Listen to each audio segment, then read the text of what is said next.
Hey, welcome back, third graders. We are getting ready to start task 2.3 in our IFL unit. And this task is called Bringing the Sky to Life. This task is using the story Cloud Fishing by Zach Falcon. And as we start this task today, we're going to be using this graphic organizer that you have available to you. Okay, the organizer is called Bringing the Sky to Life, Task 2.3. As we begin to think about how Zach Falcon brought the sky to life in the story Cloud Fishing, we want to think about how he used figurative language and other authors' tools to help us as readers imagine his setting and imagine what was happening in the story. Okay, so today our purpose for doing this task is right here. In this final task on cloud fishing, you are going to be looking at how Zach Falcon helps us as readers use our imagination.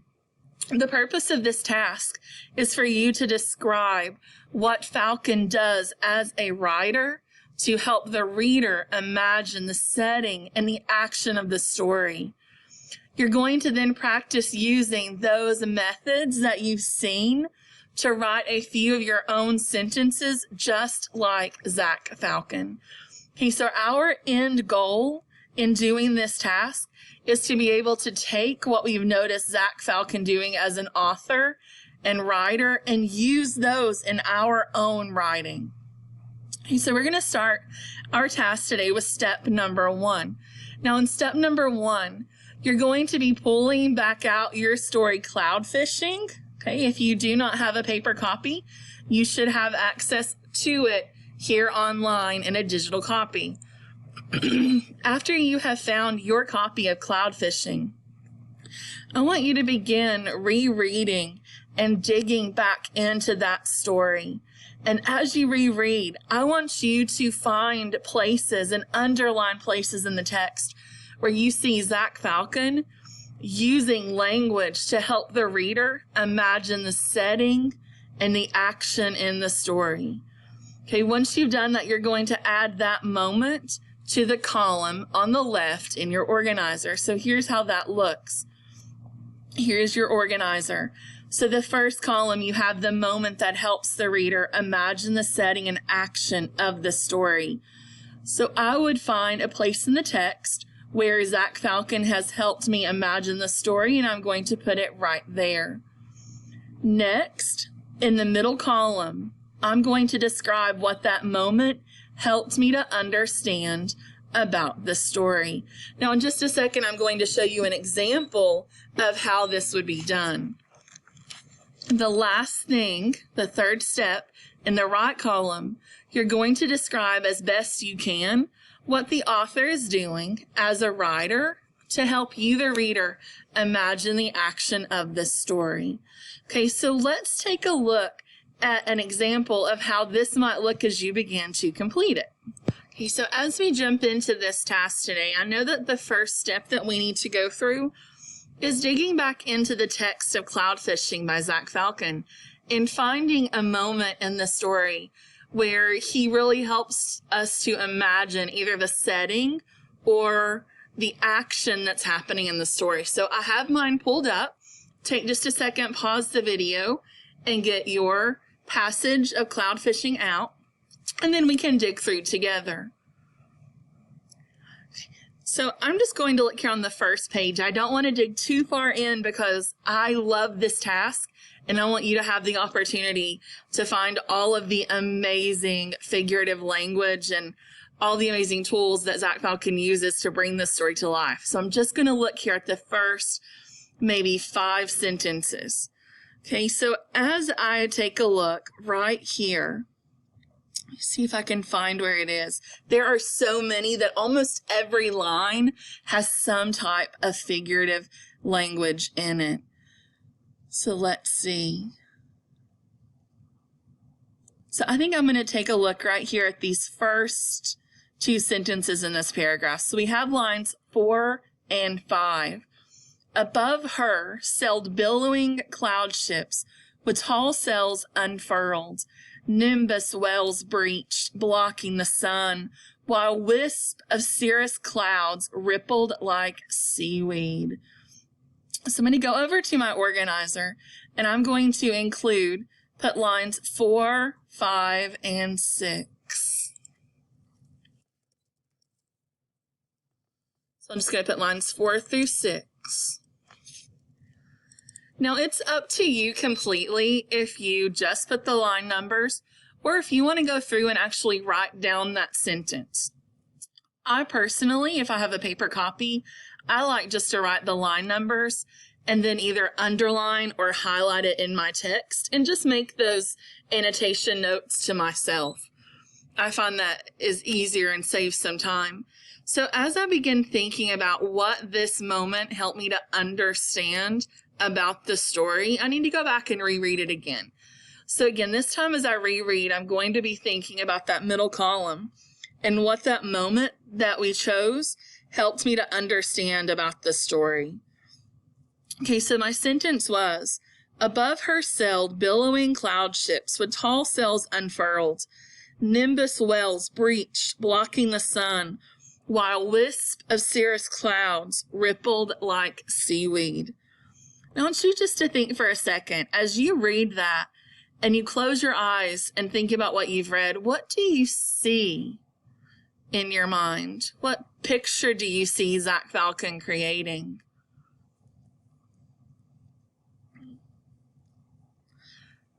Okay, go ahead and share your thoughts. Just shout those out. I agree with you, and I see this part, and after I've read it and I close my eyes and imagine and picture what's happening, I see Jean there on that hill, and I can see that she's imagining that the sky is this big, beautiful ocean, and that there are clouds moving across the ocean, and she thinks of those kind of like how the boats would slowly drift across the water. So I'm going to record that here. So I'm going to just tell in this middle column what the moment in the story helped me to understand. So I'm just going to say, it helped me to understand that Jean saw the sky like it was an ocean, and that the clouds moved across the sky in a slow way, like how a boat would drift across the water. Okay, so in that section again, just take a second and record what you saw or what that moment helped you to see. After you've done that, we're going to jump to this last column.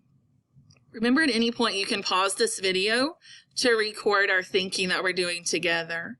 So this last column says, what is the author doing as a writer to help you imagine the setting and the action of the story? So this is where we want to dig back in and think about what author's tool that the author is using. Now, all of us are in a different place with what we know about figurative language.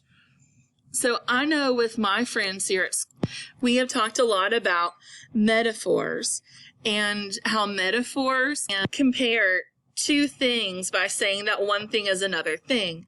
So for example, you must be a walking encyclopedia to know all of those facts. So as we think about a metaphor being that comparison of two things, saying that one thing is another thing, here in lines 4 through 6, Jean is basically saying that to her, the cloud is like the ocean, that the cloud is the ocean in her eyes. So I'm going to go over and record that author's tool that I saw Zach Falcon using. So I'm going to say the author used, or I'm going to say it this way, the author is using metaphors to compare the sky to the ocean. Okay, and it helped me to understand how Jean saw the sky. So I want you to pause this video and go ahead and finish digging through this story. So it looks like you need to find at least 4 places or 4 moments in the story where the author really helped you to see what was happening, to visualize the story and bring it to life. Okay, and just follow that same routine that we just did together. Now, when you finish that, you are ready for step number 2. During step number 2, you're going to practice writing like Zach Falcon. So you are going to, maybe in your draft book or wherever you choose to write, I want you to write 1 or 2 sentences to describe something you've seen or done outside.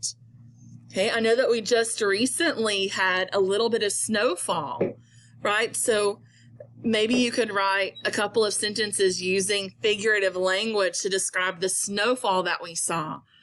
And use language in a similar way to how Zach Falcon used his. So thinking about, we just talked about metaphors. So you could maybe think about using a metaphor to describe the snow. Okay, but dig back through and think about what you know about figurative language.